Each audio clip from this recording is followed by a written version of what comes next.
The record reflect we are back in session. Parties and counsel are present. Our jurors are not yet present. Counsel indicated you wanted to address something before we bring our jury in. Yes, Your Honor, there's a few things. One, we received this morning a DVD containing all the exhibits that the people wish to present during the penalty phase. Under Penal Code 190.3, they must give notice and give us all that information prior to trial. And so this is another example of late discovery that has been provided in compliance of 190.3. In addition, the witnesses that we see here seem to be all witnesses to show the impact of the act on family members, friends, associates, and other people. And looking at 190.3 and the aggravating factors in the law that the court will read to them, nowhere in these aggravating factors or mitigating factors does it say that the impact on the victim's family and the emotional impact is something that the court or the jury can consider. So this testimony would be irrelevant and unduly prejudicial because it's going to present an inflammatory or emotional diversion for the jury to listen to in their decision on whether or not to impose the death penalty. And I understand there are some cases that have come down that said victim impact can be proper testimony under 190.3a, and that's regarding surviving victims. That could be the victims describing the circumstances of the crime, how they were carried out, and how all that impacted their lives. The problem is the people have made it very clear they don't know the circumstances of the crime. In their closing, they said, we don't know the when, the where, the how. So these are not about the circumstances of the crime to which they want to bring impact, but the emotional impact and the loss will be on the family. And that, Your Honor, is improper. And I'm looking at one case, which is the Stanley case. It's citing People versus Edwards, where it says inflammatory or emotional victim impact evidence will divert the jury's attention from the proper factors. And so from what I see from the DVD we received, it is scores of family pictures to show this is what they look like. But the testimony, I anticipate, will be emotional and irrelevant based on the factors that I see. The only sympathy really that can be expressed and decided or used as a factor for deciding whether to impose is sympathy for the defendant and not for the victim. And that's factor K. So I think the witness list shows that they plan to present extensive, irrelevant, and prejudicial evidence, and I think it should be excluded. I also have Ryan Smith and Eddie Bachman on the list. I don't know what testimony they could offer. We don't know the circumstance of the offense. We don't know if they're going to talk about how egregious the circumstances were, since they have no background or training or expertise in anything of that I've seen. I've not received any discovery that they were going to testify to any of this. That we are entitled to before trial. So I think both of those witnesses should be excluded. And as just so the record's clear, the witness list we have is Michael McStay, Susan McStay, they said, I assume they mean Susan Blake, Patrick McStay, MacGyver McCarger, Ryan Smith, Eddie Bachman, Guy Joseph, Jonah McStay, Blanche Aranda, Kenneth Aranda, Tracy Russell, and then they also have information that Mackenzie F., who was a babysitter of the children at some point. And this is the extent of the witnesses they plan to call, which all sounds emotional. And at this time, I think the court should review the factors under 190.3 and get an offer of proof as to what the witnesses are actually going to testify to, since we have no notice of what they're going to testify to. and make a determination what they can and cannot testify to so the witnesses and the prosecution have a clear parameters of what the limits are, so we don't spend our time in the penalty phase objecting to improper presentation of evidence, and which would be impactful on our clients' presentation of mitigation in the penalty phase for us to try and enforce the law on the people. And so with that, also I would ask the court to review the opening PowerPoint on the record so we can see what they're going to present to make sure they all coincide within the laws and the parameters as stated in 190.3. People wish to be heard with regard to the exhibits. Yes, Your Honor. All of the exhibits on the disc, with the exception, I believe, of 2, which we received last night, all come from the original discovery that was provided in the beginning of this case. They were photos and videos recovered from the victim's computer devices, and they were provided back then. In fact, one, if not, I think one of the photos from that same device was used by defense counsel in the guilt phase of the victim's wedding. So they've had ample notice of those. The 2, I believe it's 2 photos, is of the memorial service in Newport, or in Oceanside, called a paddle out.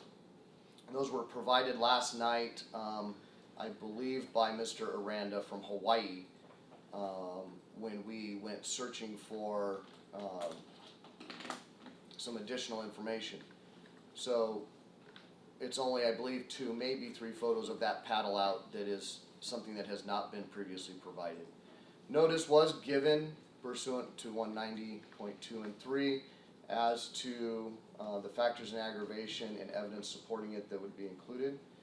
As to victim impact, clearly Payne versus Tennessee at 501 U.S. 808 allows a jury to hear victim impact evidence relating to a victim's personal characteristics and the impact of the murder on the family, and does not preclude a prosecutor from arguing such evidence. It also has gone on to be extended to immediate close friends and acquaintances that had an impact on their life.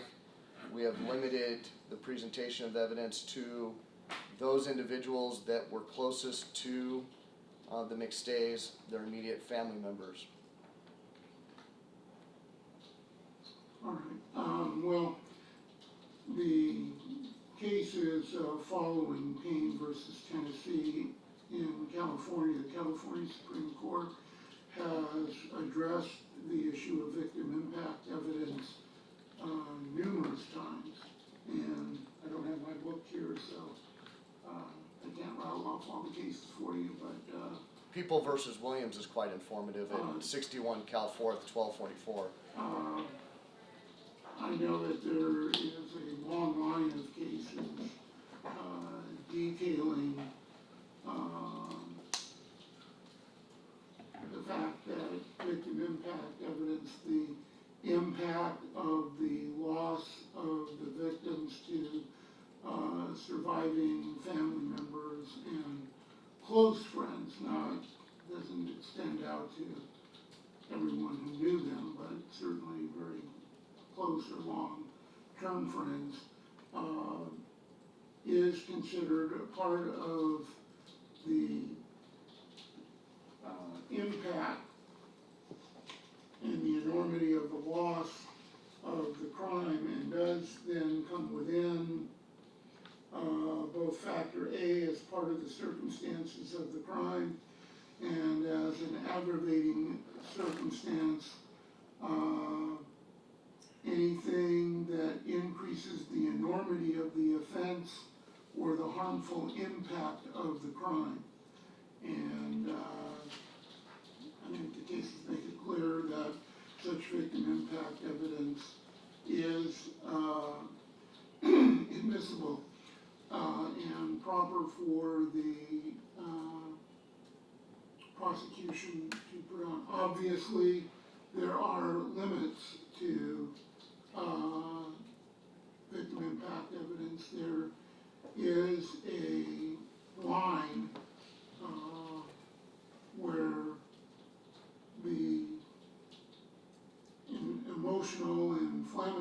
nature of certain kinds of impact evidence can outweigh the probative value of the enormity of the crime and the harmful impact of the crime. And basically, I know it when I see it. So I have sustained objections to some victim impact evidence that I think goes beyond the proper limits of victim impact evidence. So. And one last thing is the defense would request that no comments be directed or attacks be directed at our client directly. I think that'd be inappropriate presentation of impact at this stage.